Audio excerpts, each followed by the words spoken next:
O capítulo 4 do nosso livro Contabilidade Empresarial, nós tratamos aspectos sobre situação financeira e situação econômica. Como nós ressaltamos, a contabilidade é um poderoso instrumento para a tomada de decisão. E o aspecto decisorial de uma empresa se prende principalmente à situação financeira e à situação econômica da empresa. Então nós criamos, para facilitar o entendimento do ponto de vista decisorial, um tripé decisorial, que ajuda a entender bastante como a contabilidade é um poderoso instrumento em termos decisoriais para a situação financeira e econômica da empresa. A ideia de um tripé é porque tripé dá equilíbrio.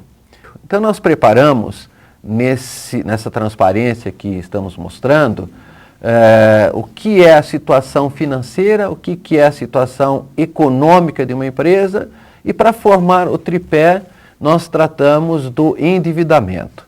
Então a ideia de situação financeira é simples, é saber se a empresa paga ou não seu compromisso. Nós chamamos isso capacidade de liquidar seus compromissos. Então isso está muito voltado para o balanço patrimonial. Então o balanço patrimonial tem o ativo circulante, o passivo circulante. Se o ativo circulante numa empresa comercial ou industrial for maior que o passivo circulante, então certamente a empresa tem condições de honrar seus compromissos. Se o ativo circulante for menor que o passivo circulante, evidentemente ela vai ter muita dificuldade em pagar seus compromissos. Então isso nós tratamos de situação financeira. Nós tratamos também o fluxo de caixa dentro desse processo de detectar a situação financeira, o capital de giro da empresa, né? Depois nós vamos para a situação de endividamento, o segundo pé, que é o que nós chamamos também de estrutura de capital. Normalmente a empresa tem duas origens, duas fontes de capital. Capital de terceiros, que são aquelas obrigações exigíveis, ela vai precisar pagar, tem um vencimento, né? E o capital próprio são os investimentos dos proprietários, ou seja, a empresa não precisa reembolsar de maneira geral, salvo exceções, esses investimentos do proprietário, que é o patrimônio líquido, nós chamamos de capital próprio. Então, quanto mais capital de terceiro a empresa tiver, mais endividada ela vai estar.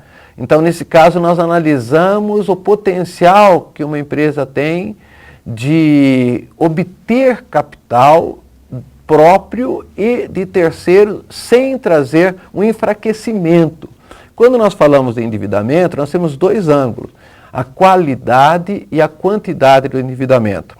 Se, por exemplo, eu disser que eu tenho uma dívida de R$5.000, possivelmente é um endividamento pequeno, não há muito problema. Mas se eu falar que esse endividamento de R$5.000 é com cheque especial, com 160% de juros ao ano, então é uma qualidade ruim de endividamento. Por outro lado, alguém poderia dizer, olha, eu tenho uma dívida de 100 mil, talvez para uma pessoa física seja um endividamento alto. Mas essa dívida é com o meu avô e eu não preciso pagar, ele falou quando eu puder, não tem juros, que está tudo bem. Então é uma qualidade boa de dívida. Então, no contexto empresarial, nós fazemos essa mesma análise. Esse é o segundo pé. Aí nós vamos para o terceiro pé. O terceiro pé é a situação econômica. Relaciona a demonstração do resultado do exercício, ou seja, a obtenção do lucro da empresa, a margem de lucro, a rentabilidade, a produtividade. Nós não estamos preocupados se a empresa paga ou não, mas qual é o potencial de gerar riquezas. Então, isso está muito relacionado com o aspecto rentabilidade e lucratividade da empresa. A gente poderia dizer, para fazer uma comparação simples, que a situação financeira da empresa está relacionado com o aparelho respiratório do nosso corpo, o pulmão, a capacidade da empresa pagar seus compromissos, né, o fôlego que ela tem. O segundo pé, o endividamento, está relacionado com o aparelho digestivo de um corpo humano. Isso é o tipo de alimento que nós temos. Então, uma empresa busca alimento de terceiros e alimento dos proprietários, dos investidores, né?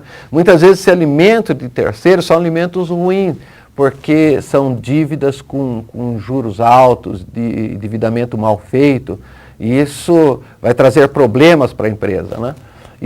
E o terceiro pé, a situação econômica, nós relacionamos com o aparelho circulatório, com o coração, com o sangue. O sangue é a vida do ser humano, né? O coração é que dá vida. Então nós, numa empresa, pensamos no lucro. Uma empresa sem lucro não tem vida. Então essa situação do tripé é muito interessante, porque nós podemos, com os relatórios contábeis, numa rápida visão, numa rápida análise, detectar como está a empresa. Então, a situação financeira, o ideal é que o ativo circulante seja maior que o passivo circulante, isso principalmente para a indústria e comércio, né? A parte de endividamento, o ideal seria que capital próprio, aquilo que a empresa não precisa pagar dos proprietários, fosse maior que capital de terceiros, embora o endividamento de boa qualidade, mesmo sendo alto, é interessante. E a terceira situação, então, a situação econômica, a apuração do resultado, sempre espera-se bons lucros para fortalecimento da empresa.